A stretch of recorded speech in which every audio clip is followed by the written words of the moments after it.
Coming up on Sports Paws, Dylan and I sit down with junior rugby standout Maggie Myles to talk about their magical run to a national title. And men's hockey played 2 road games this past weekend.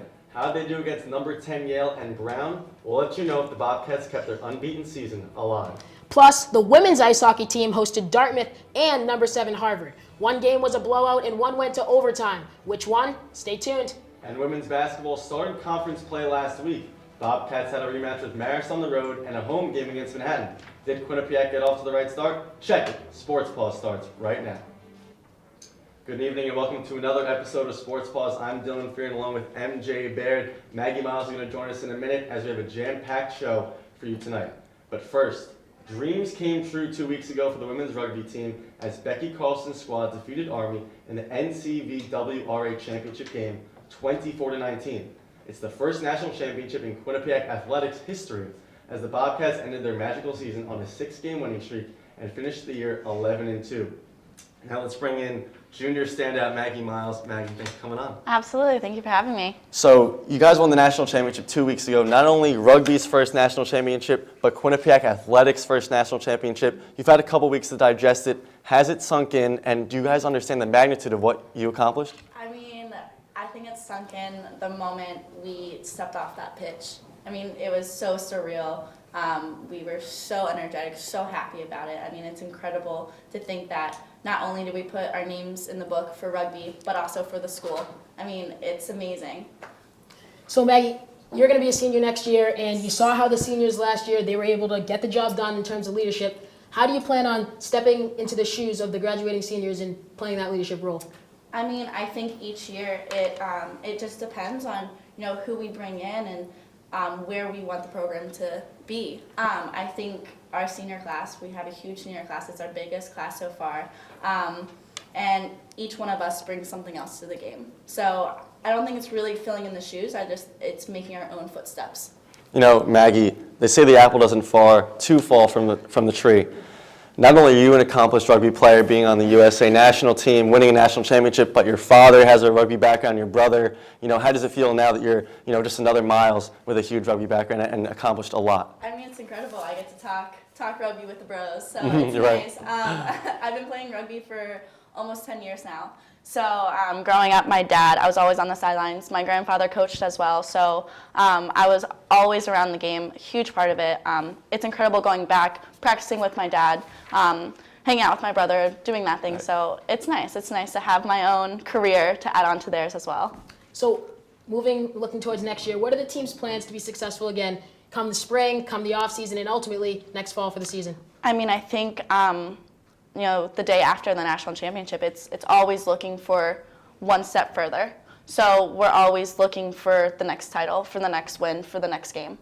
So I think going into spring, it's about working out, getting our stamina back up, and being relentless out on the field for next fall. We talked about it before. Ended the season on a 6-game winning streak, 11 wins on the year, won the national championship. Maggie Myles, thanks for coming on. Thank you so much. We move now from the pitch to the rink as the women's ice hockey team won the Nutmeg Classic 2 weeks ago with a 3-0 win over Yale. Bobcats defeated the University of Connecticut on Friday in the semifinals 1-0 to move on to the finals on Saturday. The win was the 3rd straight Nutmeg Classic championship for Quinnipiac. Sydney Rossman was named the tournament's most valuable goaltender as she extended her shutout streak to 4 games. TT Cianfrano was named the tournament's most valuable player as well as being selected to the all-tournament team with Rossman and senior Lindsay West. Players like men's ice hockey forward Sam Annis don't come around every year. Now a junior, Sam has solidified himself as one of the best in the country, leading the ECAC in points with 18 and second in goals with 9. 2 weekends ago against UMass, Annis scored his 100th career point in just his 92nd game. The 2013-14 National Rookie of the Year had 45 career goals and 37 assists in his first 2 seasons. And Annis hasn't lost a beat. He had 18 points in Quinnipiac's first 14 games. Another Quinnipiac great is Matthew Pekka, who reached 100 points, but it took 21 more games to do so. Annis already has 20 more goals than Pekka did, as the former Bobcat reached 100 points with 34 goals and 66 assists. With the way Annis is playing, he could reach 180 points before all is said and done. Let's move right into the Yale highlight now. Bobcats moved down the street to Whitney Ave to take on the Yale Bobcats. Let's see how they fared. Quinnipiac comes into this game at 13-0-2. There's Michael Gartig, a huge record-breaking game for him. We'll show you more from him later. Just 12 seconds into the game now. Look at this. A Yale player slides right into Michael Gartig. Referee calls Alex Barron for interference. Yale to their first power play. They do not convert on that, but you see later in the first period here, they're definitely peppering Michael Gartig with shots. Still 0-0. A minute 12 left in the first now. Travis St. Dennis comes down the right side, wide open, but Alex Lyon says no way. Second period now. Tim Clifton out front, he puts that one in. Kanisha McFadden would say legends only, assist from Soren Janssen there. Later in the second now, let me break out my inner Jack Edwards. Saved by Gartig, look at that, right across the crease. No way, he says. Later in the second now, Bo Pieper, he puts a shot on Lyon. Lyon playing just as well, keeps the puck out of the net. Still 1-0 Bobcats. Landon Smith now, here he comes, look closely down the right side. Absolutely snipes. That's 13 seconds into the third period. His third goal of the season, 2-0 Bobcats. Later on, Michael Gartig, look at this, he's all the way outside the crease, but no, he's making save after save. A breakaway here, Gartig again, first save and the second save. Gartig standing on his head right now for the Bobcats. Still 2-0 Quinnipiac. Look at that, little fisticuffs after the whistle, but Gartig playing great. 2 minutes left in the third, Devon Taves takes a shot, saves it, gets his own rebound, wraparound goal, 3-0. Gartig breaks the wins record for Quinnipiac, gets his 60th of his career. Here he is after the game. You know, I've been lucky enough to play for some pretty awesome teams here at Quinnipiac, and, you know, I'm fortunate enough to be in the net for those wins. So, you know, time and time again, I'll say it's a team effort, and this award isn't my award or top of the list or whatever you want to say. It's as a team, and I've been lucky enough to play for some good ones. With regards to you put that number up there, I mean, you didn't get a win his freshman year, so he really did it in 3 years. He only played one game his whole freshman year, only one start. So I'm proud of him. He plays hard, and I say it all the time. Like we feed off him. Like his battle level is phenomenal, and he's great in practice for us, and it makes us better in practice. And he's a big part of this team, no question. The next day, Quinnipiac would take on Brown, looking to extend their undefeated streak to 17 games. We're in Rhode Island, Brown's home. Less than 75 seconds into this one, Tim Clifton's going to score off a great pass from Connor Clifton. Tim Ernst, Brown goalie, has no chance. Quinnipiac leads 1-0. That's Clifton's 10th goal of the season. That leads the ECAC. Then we head to the second period, just 5 minutes left in the second period. Landon Smith's going to score off a nice pass from Tenrick Master. KJ Tiefenworth with the hockey assist there. That's Smith's second goal of the weekend. 2-0 Quinnipiac. And just a minute and a half later, this game was all but over. Soren Janssen scores to make it 3-0. Tim Clifton on the assist. He had a great weekend. That's Janssen's third of the year. Quinnipiac takes both games this weekend 3-0. I mean, just an unbelievable weekend for the men's ice hockey team. And I think, MJ, you got something on the polls. I do, Dylan. Well, it's Monday, and you know what that means. The weekly USCHO.com poll is out, and the Bobcats found themselves coming in at number 2, one spot up from last week. Providence College remains at number 1, still unbeaten, and Boston College tied Merrimack, causing the Eagles to fall 1 place. Yale and Cornell swapped places this week. Yale fell to number 15 with a loss to Quinnipiac. Cornell moved up with its wins over St. Lawrence and Clarkson. Minnesota State rounds out this week's poll, sliding into the number 20 spot. As far as the pairwise rankings go, the Bobcats retain their number 1 position, followed by Providence at number 2 and the University of Nebraska-Omaha at number 3. After winning the Nutmeg Classic Women's Ice Hockey welcomed Dartmouth and Harvard to the TD Bank Sports Center. We'll show you all the highlights. And women's basketball had 2 big MAC games against Marist and Manhattan. Trisha Fabry's team, is young. Did they get off on the right foot? Stick it here. Sports Paws will be right back.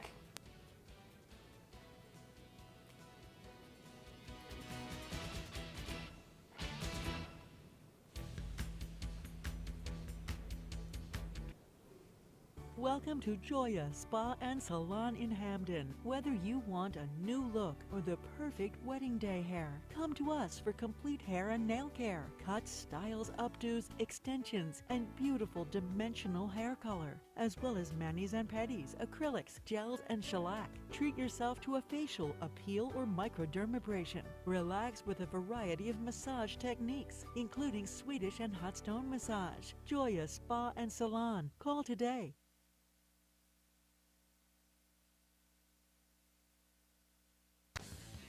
My name is Doug Thoreau. For nearly 90 years, 3 generations of my family have been providing the highest quality repair service.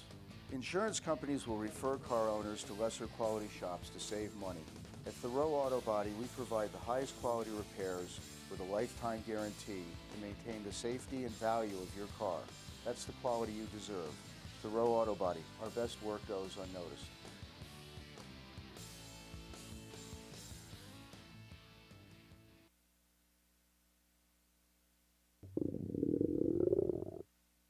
I could really go for a Ray and Mike sub right now. Come to Ray and Mike's and try our Philly chicken and cheese for just over $4. Giant cheesesteak subs and mouth-watering boar's head sandwiches for as low as $4.75. Q-Cash accepted just a mile down the road on Whitney, here at Ray and Mike's. The women's ice hockey team hosted Dartmouth last Friday night at High Point Solutions Arena. Cassandra Turner's team is currently riding a hot streak. Let's see if they can keep the momentum rolling against the Dartmouth Big Green. Quinnipiac comes into this game at 11-1-3. Let's see how they do here hosting the Big Green. Kristen Tamberg on the power play. Dang, 1-0. 4.5 minutes later now, again on the power play, Taryn Baumgart. Dang, 2-0. TTC on Fearon here. Scores assisted from Nicole Connery. Dang, 3-0 Quinnipiac. 7 minutes left in the second now. Again on the power play, Taryn Baumgart again. 4-0 Quinnipiac. And just a minute later, Randy Marcone out front with her stick on the ice where she belongs. 5-0 Quinnipiac. Melissa Samiskevich now. Dang, great screen by Marcone again in front. Melissa Samiskevich, her first of the game, 6-1 Quinnipiac. And you see there, Samiskevich one more time, stick on the ice out front. QU wins 7-1. See Samiskevich here playing very good for the Bobcats of late. Definitely a franchise player for the Bobcats. And then the next day, let's see if they can keep the momentum riding against Harvard. Crimson coming in at 7th in the country. Quinnipiac is 4th. Not a lot of action going on, MJ, until late first period. Freshman Randy Marcon's going to shoot there, and Emerence Mashmeyer says no. Mashmeyer there with the nice save, and then we move on. Soon after, Emma Woods is going to try to get the goal there. That's wide. Mashmeyer not letting anything go. Woods had 4 shots in the game, and here's the one that counted. 1:12 left in the first. Ooh, no shot for Mashmeyer. The one they call Woodsy with her 5th goal of the season, assisted by Cian Fearon. Take a second look. Mashmeyer, absolutely no chances. Woodsy dekes her right near the crease. We move on, early second period. Emma Woods over to Cian Fearon. That's no good. And finally, Harvard's going to get on the attack as Sydney Daniels with a shot, but Sydney Rossman's right there. She has 4 straight shutouts coming to this one, MJ. She's looking very good. But finally, Carly Heffernan scoring a score on Rossman. Lexi Liang with the assist there. Harvard with their first goal of the game. It's 1-1. Move to the third period now. Samiskevich is going to shoot on Mashmeyer, the freshman forward. No good there. We're going to overtime in Hampton. Free hockey, MJ, as Sydney Daniels is going to take a shot.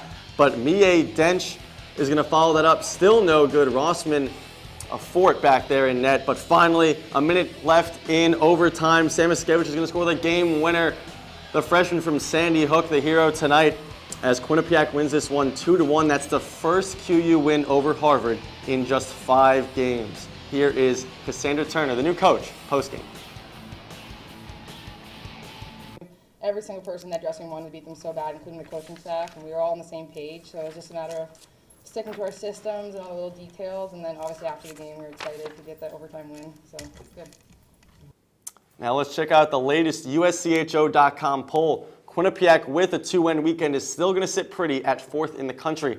The top 5, MJ, all maintain their rankings from a week ago, with Wisconsin receiving 14 out of 15 first-place votes. Bemidji State and Clarkson, they flipped, and Northeastern and Harvard flipped as well, but basically staying the same. And after being unranked last week, Colgate jumps to 10th in the nation to join some of the best in the country. Dylan, we showed you the national rankings, but what about Q30 Sports' power rankings? Women's ice hockey beat reporter Sierra Goodwill is by the touchscreen to give us her rankings. Sierra? Thanks, guys. Here are my top 5 ECAC power rankings for women's hockey this week. Coming in at number 5, I have That was Dartmouth. Despite their 7-1 loss on Friday against Quinnipiac, this team has a lot of potential. Their goaltender started off strong. She's kind of in a slump right now. If she picks it up, I believe that her team will as well. They have a great power play percentage, one of the top in the conference at 25.1%. With their special teams playing well, getting back into the groove of things, I think they'll continue to do well in the conference. And coming in at number 4, I have Princeton. Princeton's really been gelling and hitting their stride recently with one of the best penalty kill percentages in the conference. You got to believe that has to do a lot with their discipline, not taking a lot of penalties. So if they continue to play as they've been playing, a big, huge 2-1 win against Harvard on Friday night, they're going to be a threat in the ECAC as well. Coming in at number 3, I have Clarkson, a nationally ranked team with questionably one of the best offenses in the country, with Kaylee Mercer, 30 points in 20 games, Olivia Howe, a +25 plus-minus rating. Just a force to be reckoned with is this offense. They're in a kind of a funk right now, but with those threats, they're going to continue to do well week after week in the ECAC. Number 2, you have your perennial powerhouse, Harvard. Tough weekend for Harvard. 2 2-1 losses to Princeton on Friday, Quinnipiac on Saturday. However, when Harvard gets beat, it's always those 2-1 losses, 1-0 losses. Their goalie, Matchmeyer, is not going to let up more than that. So when you're facing any other team, Harvard's going to get that chance, get that win. They have one of the most accredited coaches in Division I women's hockey history in Katie Stone, and just a team that is week after week going to prove that they deserve to be at the top of the ECAC. And coming in at number 1, I have Quinnipiac, a team who is number 4 in the country for the second week in a row. 2 huge wins this weekend, 7-1 dominant win over Dartmouth on Friday night, and a huge program-changing win on Saturday, 2-1 against Harvard, a team they hadn't beat in 5 years. Sydney Rossman is playing stellar in net with TT Cianfrano on this team. Melissa Samoskevich, 2 of the best players in the country when it comes down to raw talent. Quinnipiac is atop my ECAC power rankings this week. And that's all. Back to you guys at the desk. The Quinnipiac women's basketball team dropped its MAC season opener at Marist 56-47 on Thursday. The rematch of the 2015 MAC championship went the other way this time as Marist recorded its first win of the season. The Marist defense stole the show, holding the Bobcats to their fewest points scored in a game since March of 2011 and their worst shooting performance since December of 2013. Senior Maria Napolitano scored 13 points in the game, the only Bobcat to reach double figures. You know, it's always hard to win in Poughkeepsie, MJ, but 3 days later, Quinnipiac had another opportunity to get a W. They faced Manhattan at Hamden. Let's get to the video. It's the Bobcats and the Jaspers from Lender Court. Second MAC game for Quinnipiac. They struggled offensively recently. Let's see if they can get it together against Manhattan. But early on, really, no one really wanted to score in this one, MJ. It seemed like no one could hit the right side of a barn here. But opening tip, Manhattan's going to score just 4 seconds in, and just like that, Quinnipiac's down. And that's like the way it went this afternoon for Quinnipiac, as Edel Thorne's going to hit a 3 here. You know, the offense came in spurts. It was very low scoring. Here is Taylor Williams with an isolation layup. She looked very good in the first half. 4 quick points for her. But then we started to see the turnovers as Aaron McClure with a bad pass to Paula Stroutmain. And Quinnipiac was able to force a lot of turnovers for Manhattan, but then again, Quinnipiac could not really get it together as Brittany Martin hits a short jumper there, but you're going to see Aaron McClure misses a layup. That happened a lot that afternoon. Air balls, missed layups. The most exciting part of this game, MJ, was the killer bee on press row. Ask Maury Hirschgordon about that. We see Edel Thornton slash through the defense and bury a layup. We head to the third quarter. Maria Napolitano, the senior, hits a 3. That one's good. Q up 2, after that one. But then Napolitano steps in front of the pass and then throws a bad one in transition. Check this one here. Manhattan's going to lead this one 36-33 after 3 quarters. Now the fourth quarter, Carly Fabry, the sophomore, getting that starting role. She was 0 for 9 from the field and 0 for 8 from 3, which means this one is not going to go down. That one, NBA range. That one was from Cheshire.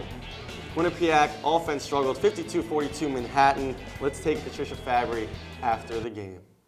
From the halftime of Marist to tonight, of just not believing in our shot and really struggling, obviously, to score. You watched a whole game of it, and then we get a couple of days to really concern ourselves with ourselves and really get back to what we do and build some confidence out there. So we do the hard part really well, and the fun part's become really tough for us. A little bit of an ugly one there. How you doing? Oh, it's just a bad week for Quinnipiac women's basketball, but I think they can get it together next week. Let's hope they do. We are going to take one more break, but when we return, women's basketball forward Brittany Johnson sits down with Q30's Alex Taglieri to talk life off the court. Of course, it's always tough to play Niagara and Canisius on the road, but men's basketball left New York with 1 win and 2 injuries. We'll update you when we return.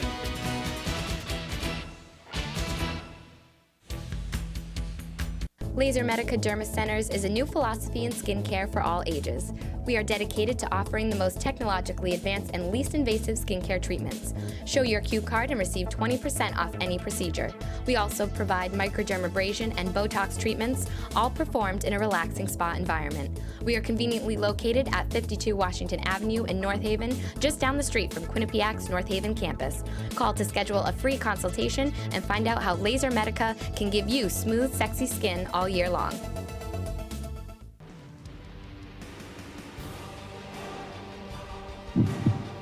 Good evening and welcome to Sports Paws. In the end, we're here to win a championship this year. Jess Fontaine now has that. She's going to take a ripper off the post, but she's going to come back. And my number one, hold your applause, Bobcats fans, is Quinnipiac. All right, Victoria, you know what time it is. It's top 5 plays of the week. My favorite time. Welcome to A Sheer Sensation, North Haven's premier cosmetology service, located at 140 Washington Avenue, minutes from Hamden. We offer an array of services, from basic cuts and colors to lash extensions and formaldehyde-free keratin treatments. We also provide hair chalk and styling for men. When you spend $60, your Q card will get you 10% off. Call us at 203-239-6477 to make your next appointment at A Sheer Sensation. Thanks for sticking with us on Sports Paws. Brittany Johnson is known for being a member of the women's basketball team, but she has a big life outside of basketball too. Q30's Alex Taglieri has more in this week's edition of Meet the Bobcats, with the two discuss holiday traditions here on an empty campus. Hi, I'm here with Brittany Johnson of the women's basketball team. Thanks so much for sitting down with me. Thanks. So over the holiday break, it's pretty much just athletes on campus. What's that atmosphere like? It's a lot different because we're kind of like all as a group, we're all together. So there's not really anything else to do but hang out with each other, we like it a lot, yeah. So you get a lot of time with your team? Yes. Do you guys have any traditions? We don't, necessarily. We always hang out together, so whatever we feel like doing. So over the holidays when no one's on campus, what do you guys like to do? Well, my teammate actually, Jen Faye, it was just her birthday, and she just got Rock Band. She's had it for a couple weeks now, and it's literally all we do. We play for 6 hours straight. It's crazy. Are you good at it? I'm getting there. I finally upgraded to hard on the drums. Guitar, not really my thing, but I can kill the singing. Growing up at home, did you have any memorable holiday traditions? My family, we would always alternate between going from my house to my grandma's house.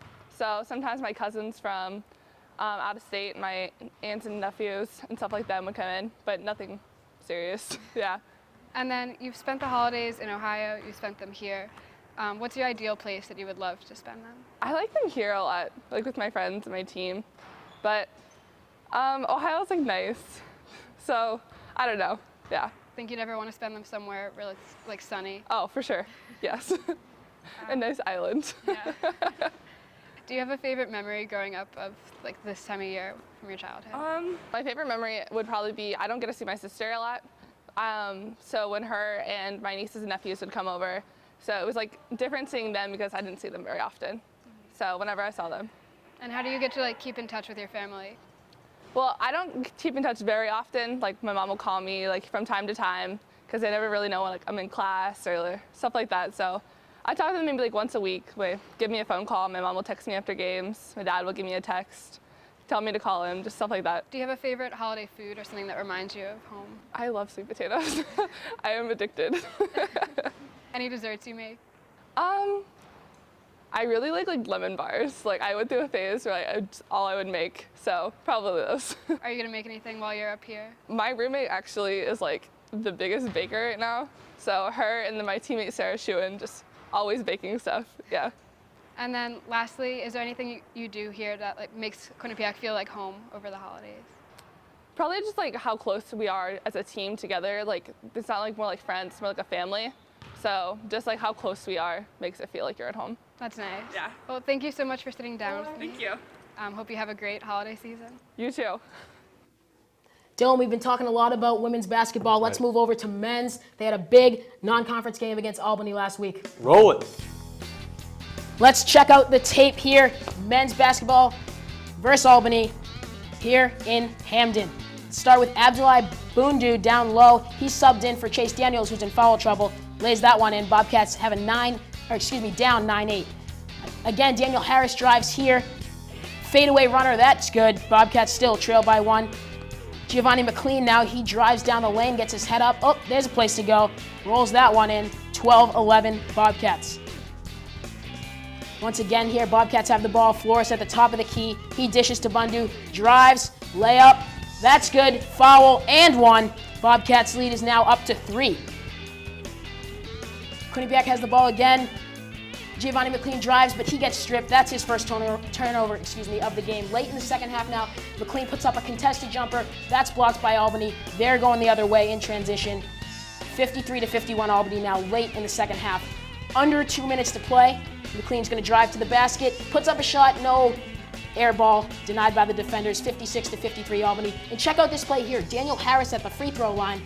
He hits the first shot, but he attempts to fake this free throw. That is not allowed. You can't do that. The referees come together. That's a line violation, a jump ball. Possession goes to Albany. Let's check out the presser after the game. Like I said, they played like a really settled veteran team. And, we didn't quite play with as much offensive IQ, offensive confidence, and therefore defensive resolve in the balance of the game.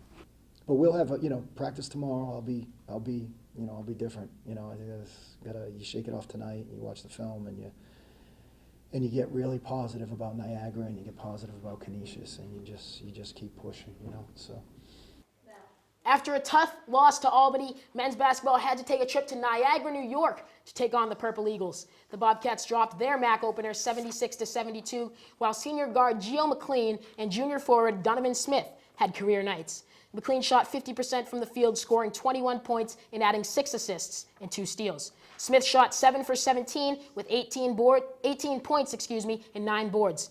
A bigger loss came, however, when Chase Daniels left the game with a torn ACL or MCL, potentially putting his season at risk. If the sophomore is going to miss considerable amounts of time for Quinnipiac, Tom Moore's squad will have a tough time contending in the MAC this season. The next night, Quinnipiac faced a Canisius team that has one of the best offenses in the country. But the Bobcats came away with a win in Buffalo, defeating the Golden Griffins 78-76. Down as much as 11, the Bobcats rallied back and at halftime were up 2 points thanks to a 3/4 court heave from sophomore Aaron Hutton, which was number 4 on SportsCenter's top 10 plays that night. With Chase Daniels injured, Donovan Smith stepped up, grabbing 7 rebounds to go with his 14 points in 25 minutes. Senior James Ford Jr. was also big as the Hopewell, Virginia product had 13 points, 5 rebounds, 4 assists, and just 1 turnover in 36 minutes. The Bobcats are now 3-4 overall and 1-1 in MAC play. Next up, a date with Hartford on the road. The women's indoor track and field team kicked off its season Saturday, competing at the Yale season opener in New Haven. Junior Alyssa Caron, won the 800 with a time of 2 minutes and 19 seconds. That's her first career victory. Freshman Carly Timpson won the high jump with a jump of 1.7 meters, breaking the school record. Timpson also placed second in the weight throw, throwing a school record 15.99 meters. Next up for Quinnipiac, the Wagner Seahawks shootout on Friday. Now it's time, MJ, for the top 5 plays of the week. It's my favorite part of the show. I hope it's yours. I'll get it started with number 5. We're going Ingalls Rink. It's Quinnipiac-Yale, big rivalry on Whitney Avenue. You know who's pretty good, MJ? Devon Tays. Pretty good, He's going to start things off with a goal here at number 5. Alex Lyon, no chance. That was the 3rd goal of the game. Quinnipiac would go on to win 3-0. Let's move over now. Women's hockey versus Harvard. Sydney Rossman here makes the first save and the second save. She's absolutely on fire for the Bobcats right now. You know, when you have the leader in goals in the ECAC, and Tim Clifton. It's hard to lose, and here we go. Clifton with a nice pass from his brother Connor. That's his 9th goal of the season. You get one more the next day against Brown. He's looking very good. That's number 3. Here is this next game against Brown. Dylan, Soren Janssen, he's going to find a place in the middle of the ice to get open, skates to it, and he's found by Tim Clifton, puts that one in the back of the net. What a rip there from Janssen. They're looking very, very good. 17 straight unbeaten. And the number 1 play of the week, Quinnipiac Canisius from Buffalo, men's basketball, Aaron Hutton. There's no way that one's going in. Oh! Whoa! Sinks that one. Now bank is open, 70-footer.